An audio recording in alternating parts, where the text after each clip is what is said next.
Today on the podcast, for the first time ever, the legendary Coach Caroline will be on the podcast. Caroline, not only one of our CFE coaches, but also she's a mind, body, and eating psychology coach. And in this podcast, she's going to pull back the curtain and reveal the three ways you can totally fail your healthy eating plan. Stick around to learn directly from the woman herself. Welcome to the CrossFit Edwardsville Community Podcast, where we hear and learn from our coaches, CrossFitters, and Glen Ed community leaders. Now, here are your hosts, Dallas and Greg. What is up, everybody? Welcome to the CrossFit Edwardsville Community Podcast. I am your co-host, Dallas Amston, your Communicate to Succeed coach, helping entrepreneurs speak on stage as their authentic self. And with me, as always, I forgot to even say why we do this. Gee, I've done this over 50 times and I still messed up.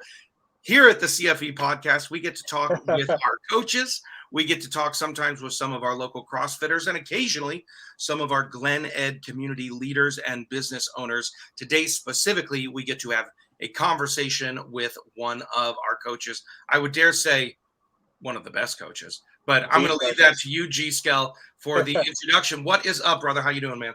I'm great, guys. Coach G here at CFE, the CEO and GM at CrossFit Edwardsville, and I'm stoked because today, at long last, we finally have the woman, the one, on the podcast today. Coach Caroline, the legend herself. I got to admit, I think me and Dallas a little bit starstruck about this moment. Maybe it's throwing both of us off our game a little bit, Dallas. Yeah, well, I think so. Coach Caroline, welcome to the podcast. Hi, thanks for having me. I just have a question. We call G Skell, but sometimes we call you Liner. But do we also maybe get to call you C Skell? No. That's his brother. I have a brother, C Skell. You have a C Skell and an A Skell and a yeah. So Anthony was A Skell first. I became G Skell by association. Chris and Dan became C Skell and D Skell by association with us. And when Caroline married into the family, she became, wait for it, L Skell. No. L Skell. Wow, she denies this. No, she denies it. That. I feel like, gee, there was a really big missed opportunity for your family to name you Brad or something, so that it would be A Skell, B Skell, C Skell, D Skell. I just really feel like there was a missed opportunity there. Do I look like a Brad though? Do I have a Brad vibe? I do know two other fitness people that are named Brad, and you guys would geek out together about fitness all day long. So maybe, I don't know.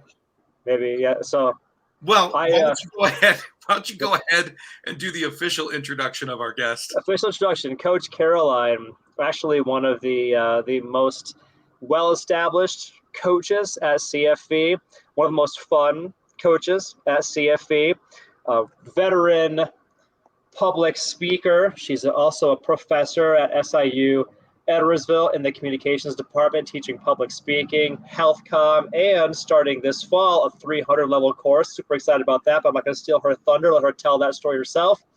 And a mind, body, and eating psychology coach, which has given her a wealth of super cool perspective on healthy eating that she plans to share here today. And Caroline, tell you, why don't you share with the audience a little bit more about like how you got involved with the mind, body, eating psychology organization, and then like your vision for what you want to do with that. Oh man, so it's kind of a long story. Back in 2014, I started noticing that the gym, we would run these challenges and talk about like 30-day eating plan and then like a 6-month kickstart or something like that. And people could do that for a short period of time, but they couldn't do it for long term. And so I just started, Googling different ideas and things like that. And I started coming upon this mind, body, and eating psychology. It's the Psychology of Eating Institute. And I started reading a little bit more in depth about it, but then, I had so many things to do. Zai was, I think he was about almost a year old. And so that was a lot of added work. And I started just telling other people like, hey, why don't you take this, these classes? Why don't you do this certification?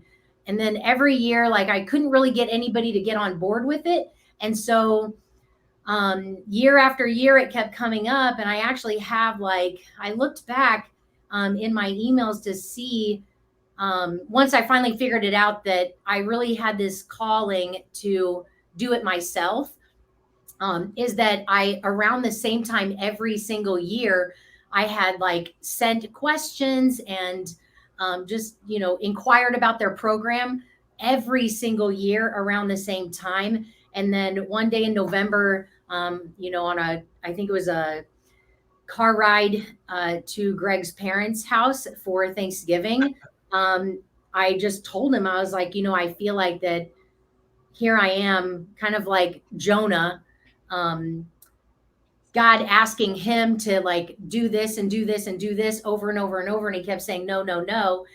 That's kind of how I was with this.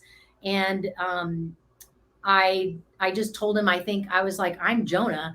I'm avoiding this call to do this. And so that day I signed up for the school, and I, went through this almost year-long training program to study this. And that was actually in 2018. And I've kind of been building my own little program since then. And this month, June 25th, I think, on a Saturday, I'm meeting with a small group of people to run my first seminar. So that's Congratulations. Awesome. Yes. So finally launching this program. Yeah. I apologize, Liner. What did you say? It was the Institute of Psychology and Eating?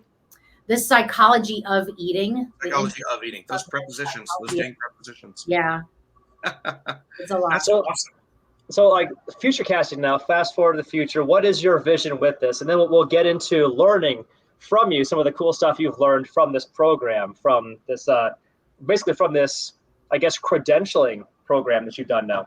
Yeah, it is a credentialed program. So I really want to just start with the seminars and kind of see how this leads, kind of see where this leads me. I have done some one-on-one work with several different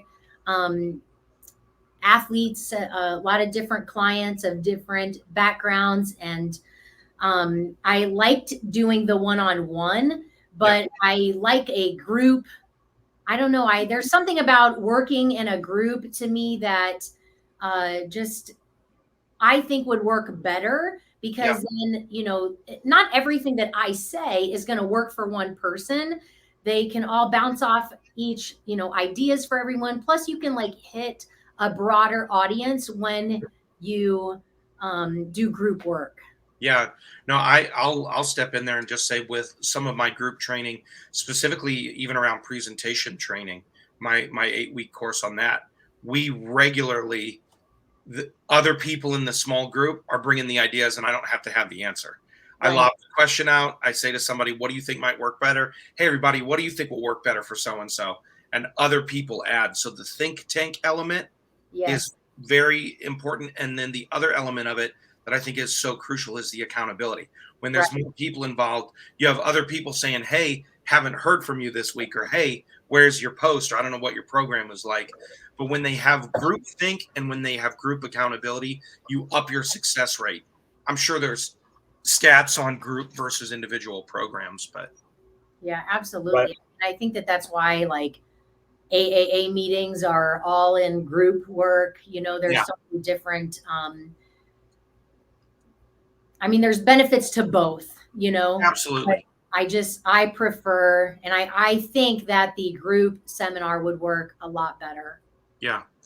So then let's get into the topic for today, because a part of what drew you to begin studying this and really learning this material was you had seen many people struggle with maintaining a healthy eating thing for a sustained period of time. They get a great start, hit some stumbling blocks, fall off the wagon, or just struggle to keep a plan long term. So what brought you to this was, hey, I want to find a solution to this.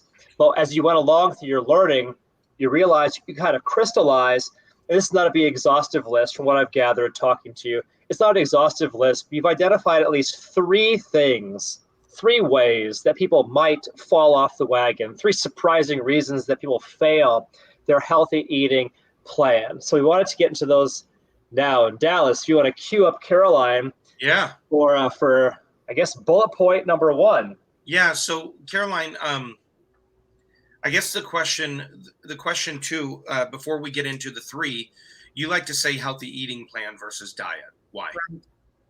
Talk to us about that. I want to go back just for a second here. Yeah. Just seeing other people with that need wasn't really the only thing that kind of led me into this. I also had a lot of personal issues that kind of, made me then become aware of other people having the same type of issue with Oh, sure. relationship with food. So I don't want to say that I just looked at a bunch of people and I'm like, okay, this is their problem. Right. I actually also had this same issue, and just from different experiences in my life. And I just wanted to say that really quickly so that, it didn't sound like I never had this problem, but I've actually been through this. I've learned a lot from doing this. And anyway, so the reason that I choose the word or the term eating plan over diet is because a lot of people have a misconception of what the word diet actually means. Yeah. Diet actually means way of life or lifestyle, but it has a very negative connotation to it. And so that's why I think that using the word eating plan is just so much better than stating the fact diet. If you give, like a poll of which one would you rather have, Sure. I guarantee you people are going to go towards that eating plan rather than diet, because they think diet, negativity, they think restriction, they think, low calories or, Right. something like that. Well, it's it's a $1 trillion industry, right? So we everybody's on some kind of diet or another. And I think too, it actually has the term is loaded in that it means short term to us. Yes. Hey, I'm going Sure. on a diet till I hit this weight or this waist size. And so it never, I think psychologically we've been conditioned to think it is a short-term Band-Aid rather than a lifestyle, for sure. Yeah. I think just the term eating plan all by itself sounds a lot more positive. It sounds like, okay, I'm going to get to eat, which I like to do, Right. instead of I'm going to stop eating, which I really don't want to do. Well, and it puts you in control, right? It's more of, this is my plan. I'm making the choice to follow it. I'm the one in control of this healthy choice. And so I think it actually puts a nice subconscious positive spin on it as well. So Sure. Liner, get us into it. So 3 surprising ways to fail a healthy eating plan with Coach Caroline, as the lower third says. Well, I'll start with number 1. And I think that one of the reasons that we often fail our healthy eating plan is because we often turn to food for the only pleasure in our life. Mm. So sometimes we get really busy, or maybe our life is really stressful and we're not really enjoying just anything in our life. Sometimes we forget to have fun. And then, what else are you going to do? You want to at least enjoy one thing in our life. You want to enjoy your food. And so we often turn to food for that pleasure. Now, there's nothing wrong with turning to food for pleasure, as long as it's not like the only thing that you're turning for. I'm not saying that you have to eat broccoli if you hate broccoli. I'm not saying that at all. I'm just saying that, it's okay to have a little bit of cheesecake, but don't make that the single thing that, your food, your plan, your meal as part of the only pleasure in your life. I think a big struggle that so many people have is, they go to work, and for a lot of people, they don't love their job. And so it's very stressful. It's very emotionally, psychologically, intellectually taxing for them.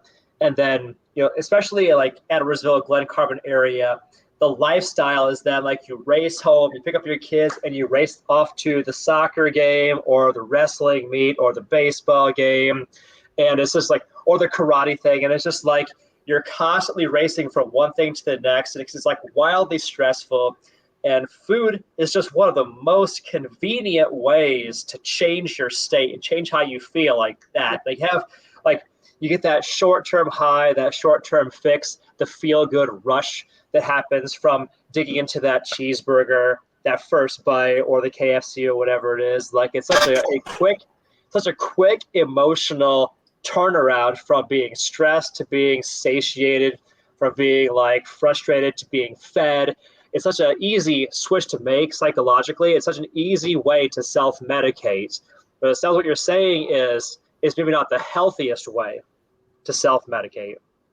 Right. I agree with all of that.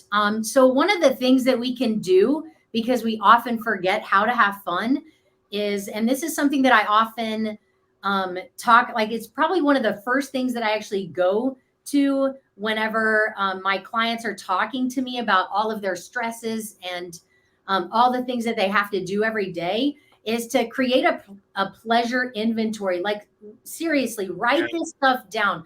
Write down and this could be anything, because we often forget some of the just little joys in our life. We get so caught up in everything else that we forget some of the little joys in our life. So creating a pleasure inventory is something that's really important. And so whenever you feel that urge or that craving or something like that, because you're stressed out, you're triggered or whatever, go back to that list.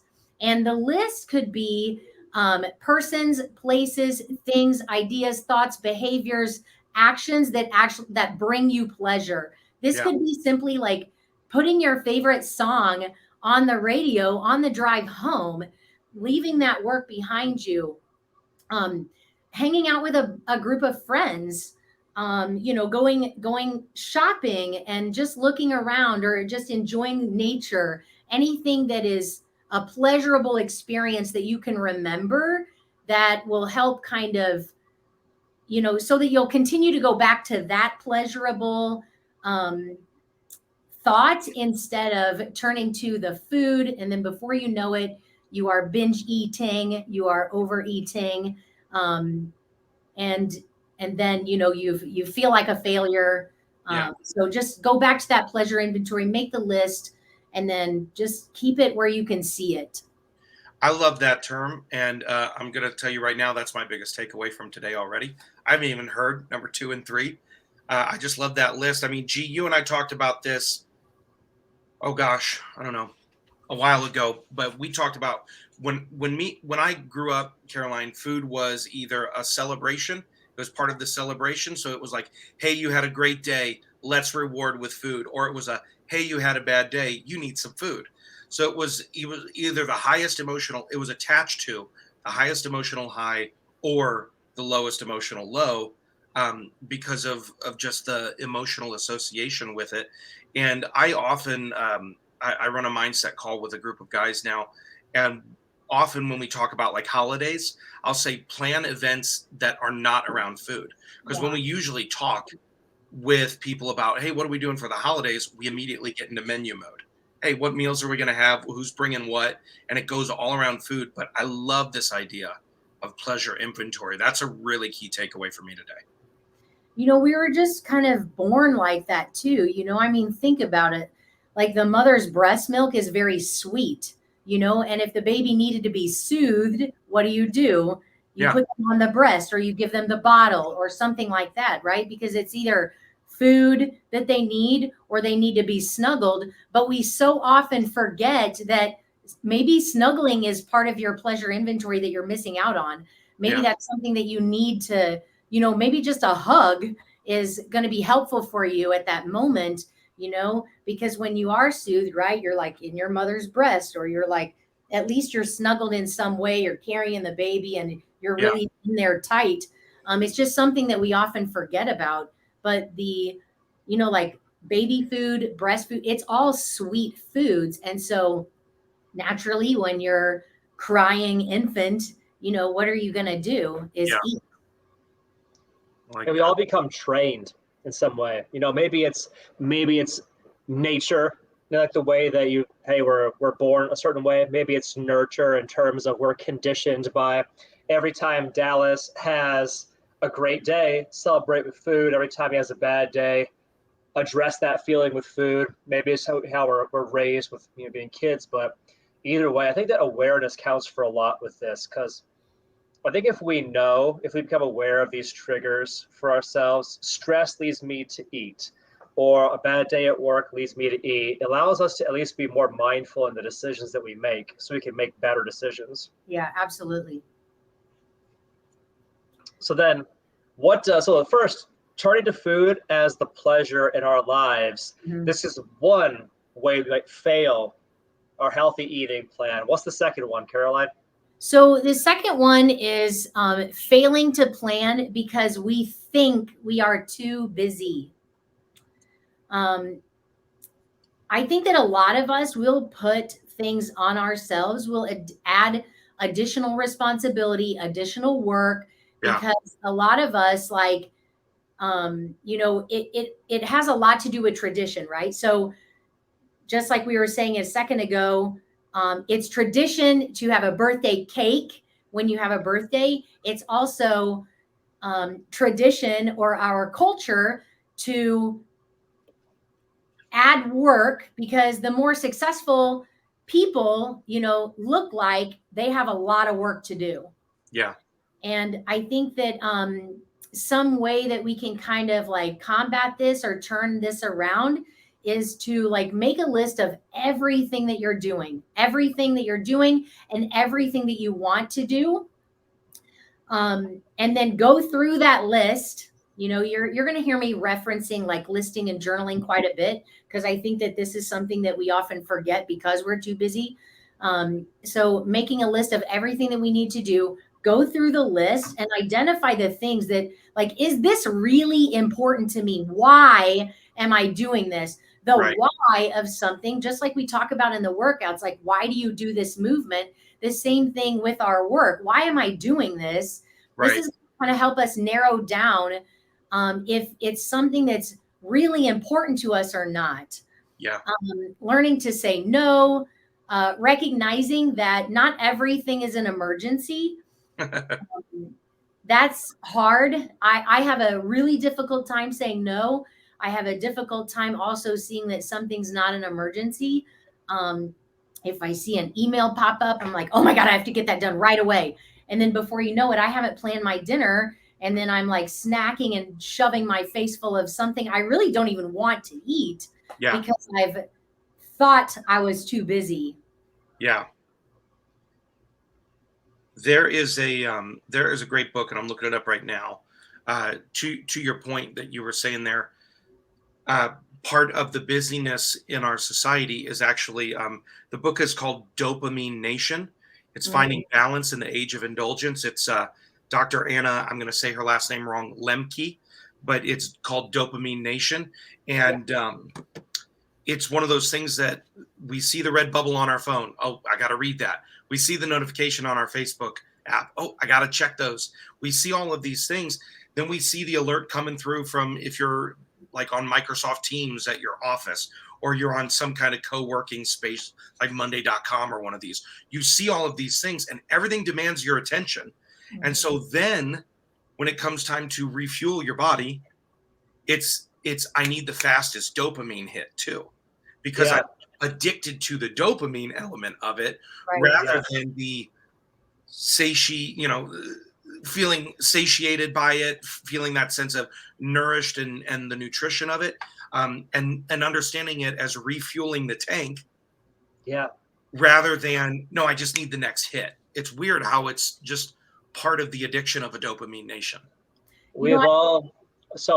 I'm rereading The 4-Hour Workweek by Tim Ferriss, and one of the very first things that he does, like the first piece of the book really is about mindset. And one of the first things that he introduces is the idea of a low information diet, where you very intentionally disconnect from hearing about the news and the weather and a lot of other things, because toward what you were saying, Dallas, so many of us are addicted to constantly being stimulated by some new thing. Yeah. And if we're constantly stimulated or addicted to being distracted, it's very easy for the difficult things like addressing how we feel, making an intelligent dinner plan, Like all those things he's going to fall to the wayside because we're so consumed with, oh my gosh, how did the St. Louis Blues do last night? And oh my gosh, there's a Right. tornado in Kansas again, and it took out 4 houses. And hey, the water cooler talk. I'm listening to my neighbor here talk about his son in wrestling, and I don't really care, but I'm don't want to say no and be rude. There's 1,000 things that can distract us from addressing what's really important. And so like we allow all of these things to fill our lives, which then distract us from doing the things that matter to us, toward what Caroline was saying. Which again is really important to take that pleasure inventory. I think also that a lot of us are addicted to chaos and we don't know it. And what do you mean? So we are like turning to that next thing, and we are just continuing to move towards chaos instead of relaxing, because some of us don't know how to turn our heads off. We don't know how to deal with the voices in our head. And so because we don't know how to deal with the voices in our heads, we end up being like doing this thing and doing this other thing, and then adding more things to do and more things to be involved in, and then pretty soon our life becomes so chaotic. And before you know it, we're 20 pounds up and we have no idea how we got there, because we don't want to deal with that voice in our head. Which kind of leads me into this next, like number 3, but I'll wait if you guys want to continue talking. I'll just add one other thing to that. I pulled up this quote from philosopher Blaise Pascal. It says, all of humanity's problems stem from man's inability to sit quietly in a room alone. I love that. Yeah. I love that. I've just, that's one of those like, oh, can I just sit here without a device, without an input, without a sound, and just be alone with my thoughts and create that space? Because when I create the space, I actually begin to feel margin in my life. And and I do productivity planning. G knows this about me. I do productivity planning. Every Sunday, plan out my week, and then every evening, I plan out the next tasks. They are all aimed at a target. They're all aimed at specific targets in areas of my life. But when I don't plan that properly, I bounce from meeting to meeting to meeting to meeting to blah, blah, blah. And all of a sudden, I am reaching for the thing in the cabinet that is there for the kids occasionally, and it's the fastest hit possible for me. So I love that quote. All of humanity's problems stem from a person's inability to sit quietly in a room alone. One of the things that I've done, and I just did this recently, probably like about a year ago or so, is I turned all the notifications off on my phone. I don't get any more notifications. I'll often leave my phone on Do Not Disturb because, and I had a really hard time. I was an obsessive like phone checker. Like I was just like continuously check my phone for the next thing. Yeah. And it was really hard to do that. But I turned off all my notifications. And again, it was really difficult. It took me a little while to adjust to that. And just to only focus, I started using paper again instead of putting my list. I actually recently just started doing that like 2 weeks ago. And it's been different, but it's been better for me. And I started also running, like doing my long durations run without music, without podcasting, because I was one of those like, oh, I need to fix this about myself and this about myself and this about myself. And oh my gosh, I have something else I need to fix. It was like, chill out, man. Like calm down. Oh, she edited G. We almost saw it. Calm down and turn that off. Just listen to the birds. Yeah. Be present in the moment. Yeah. I had a really hard time with that. So, anyway. Gee, you were going to add something there. It looks like you grabbed a book or something to add. Yeah. So I again, rereading the 4-Hour Work Week, and there's a quote that I think kind of neatly wraps up this line of thinking that we've been doing. This is leading into the step 2, E is for elimination phase of this book. This is a quote from Bruce Lee, and you don't have to capture this right now, Dallas. I'll just read it. One does not accumulate, but eliminate. It is not daily increase, but daily decrease. The height of cultivation always runs to simplicity. Yep. That's from Bruce Lee. I think that leads us neatly into our our third point from Caroline, which is? We have undigested life experiences that we haven't dealt with. And by the way, if you're just tuning in right now, we're talking about 3 ways that you could destroy or fail your healthy eating plan with Mind Body Eating Institute psychology coach Caroline. So item number 1 was turning to food as the only pleasure in our lives. Item number 2, or the second way to fail, was failing to plan because we think we are too busy. And then Caroline is now taking us into point number 3, which is we have undigested life experiences. And what do you mean by that, Minor? So a lot of times we bury things that we don't want to deal with because it's easier to bury it. It's easier to put it aside and not deal with it because it's uncomfortable. And you might have things that will come up like triggers, your moods, your emotions. All of this is, it's all connected in there. And if there's something that you haven't dealt with in your past, that can still come up. Your body remembers trauma. Your body remembers these things. Yeah. You may think you're putting it aside by becoming successful, busying yourself, and just involving yourself in all these different things. I let that go a long time ago. But sometimes, like, even though we think that we did, it doesn't actually happen that way. And you can really become triggered by some of your undigested life experiences that you need to, digest. Sure. So I don't know. It's just like noticing, being aware of where you are, who you're with, what is happening in your body. Is there anxiety? Yeah. What am I feeling right now? Don't turn that off, because your anxiety, your feelings, that's what's actually calling you into wisdom. It's really a great place for you to ask yourself some questions, to kind of get to the bottom of that. Because, sometimes when you're triggered, then you're reaching for that food because you don't have any pleasure in life, because you need the comfort. Or you're doing this in some way as a protective mechanism, something that has come up multiple times throughout. I know for me, my healthy eating coaching journey is folks that maybe have some kind of traumatic past, maybe some sort of like sexual trauma from their past. The eating helps them not only address how they feel right now, but carrying extra weight makes them feel safer against the advances of somebody's sexual desire. Like if I'm an object of sexual desire, I become more of a target to a potentially predatory other person or other, right? And so carrying extra weight makes me feel safer against that sort of thing.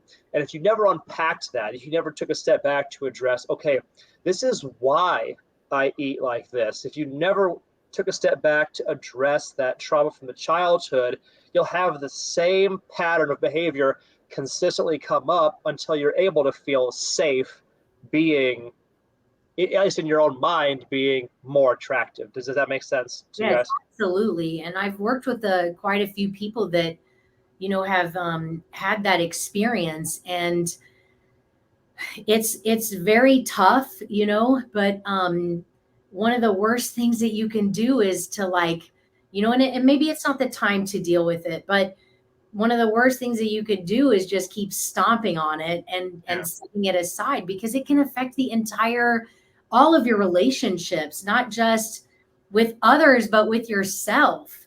So I encourage you to honor your emotions and your mood, listen to them, see if they're there to teach you something. Look for that hidden message, which is what, Coach Greg was saying, like that hidden message of like stuffing your face so that you don't become attractive to someone else, because your fear of being abused in some way. Victimized in some way. Yeah, exactly. Access that wisdom. It's not easy. It's not a science. It is why so many people avoid it. But, It's okay. I give you permission to like just dig in there because you're going to be so much better off. It's not about being, like 135 pounds. It's about being a better human being to just everyone in your life and yourself. I think a lot of it is about being at peace with your past self and your present self, both, and learning to love your past self, regardless of what imperfections are over there, because it's very easy to look to the past, the things that we have done that we messed up, or somebody else did that messed us up, and feel guilty about that, and be attached to that, have it color how you view yourself as less lovable or less valuable, and that carries over to now. So like getting to where you can be at peace and say, okay, these things happened, but I'm still going to love myself and be at peace with myself now because I forgive, I let these things go. I find that for a lot of people, forgiveness is a big part of getting to where is a big part of getting to digesting the life experiences, is learning to let go of the anger and the hurt and the pain associated with things like that.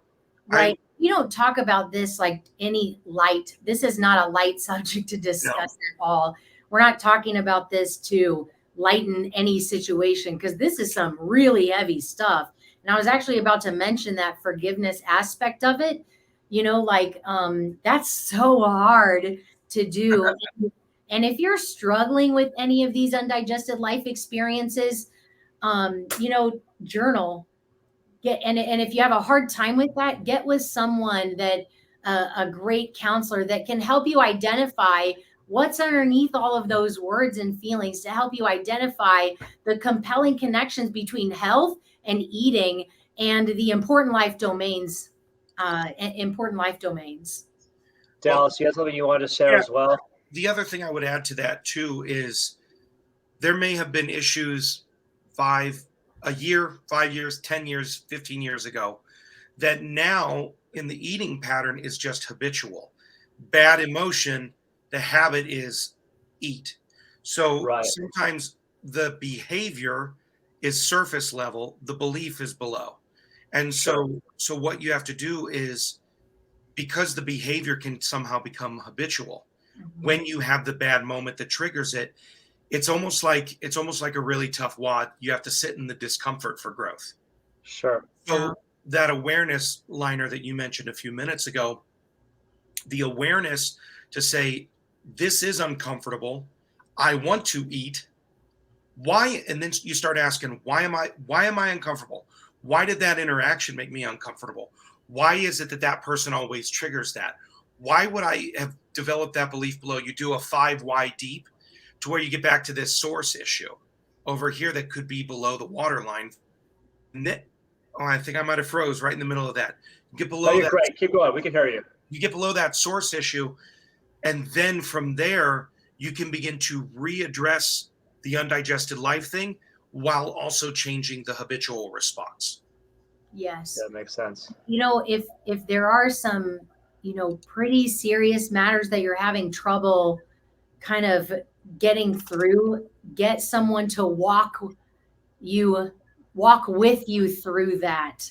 Because I know that for me, I have had several different situations, undigested life experiences that were really difficult to manage on my own. Get someone to walk with you through that. I can't tell you how much better I feel, even though it was really difficult to kind of just work through that, have someone help you out with that. Just give yourself permission to allow someone that is knowledgeable in that area to walk with you. That's good. One of our thoughts of the day last week at CrossFit was asking for help is not a sign of weakness, it's a sign of strength. Yeah. Dallas, you had something you want to talk about too? No, the pastor's son in me was like, I think we need an altar call. It's like, we just had some emotional church for people here today. That's good stuff. Do either of you have any more on this undigested life experiences? No, Liner, this was an awesome list of three. Gee, why don't you review these for us one more time so that we can? Yeah, so we're discussing, things that can contribute to failing your healthy eating plan. Not an exhaustive list, just bringing three important topics to light. Number one from Coach Caroline here was we often turn to food as a source of pleasure in our life. And that doesn't necessarily have to be a bad thing, but something to be mindful of. It can be a trap. That's number one. Number two, we fail to plan because we think we are too busy, or we fall into the very easy trap to fall into of constantly reacting to all kinds of things, being constantly distracted by things versus intentionally choosing things that matter to us, to Yeah, choose to put our time, energy, effort on things that are valuable to us. And number three, we have these undigested life experiences, which, just like anything else, undigested, sit in the bowels, might be causing some blockage there, might be blocking your progress train. So yeah. that's number three. And I would So, just add one other thing to that. Again, my takeaway here today is that idea of creating a pleasure inventory. If you're listening to this, do that. And don't just here's how you do lists like this. Okay, everybody. I'm going to tell you the coaching trick. The coaching trick is set a timer for 3 or 5 minutes. That way you don't meander through it for 15, 20 minutes, get distracted, go start doing a thing, come back to it. 3 to 5 minutes of focused pleasure, pleasure, pleasure, pleasure, pleasure. Get it, dump it out as fast as possible, and then leave it alone and sit with it. But don't meander through it. Set a timer for yourself. But I highly recommend you create that pleasure inventory, because the other thing too is it's going to allow you options when the yes, habitual behaviors want to take over. right. So then you don't just, you're empowered with more than one thing that you can do to successfully address the wild stresses that plague all of us Yeah, in life. yeah. And I want to say a great big thank you to Caroline for coming here and teaching us today. Excited to have you. Look forward to have you again on the podcast in the future. To anybody who may want to learn more about CrossFit Edwardsville, you can find us on the Google machine, the Yelp machine, the Facebook machine, all the social medias, from Twitter, TikTok, Facebook to Instagram, all the above. Check those out. And if you're ready to learn what your healthy journey, your journey of fitness and your best life looks like, at CrossFitEdwardsville.com, book a no sweat conversation, talk to a coach about what it looks like for you to begin here with a coach guiding you. Again, thank you to Dallas for co-hosting with me here. Thank you. Thank you to Caroline for joining us and teaching us here on the podcast. Thank you to all of our audience. If you like this podcast, like, share, subscribe, share this with anybody who may take some value from this. Be willing to share it with a friend. And to all of you guys, have a beautiful and blessed day.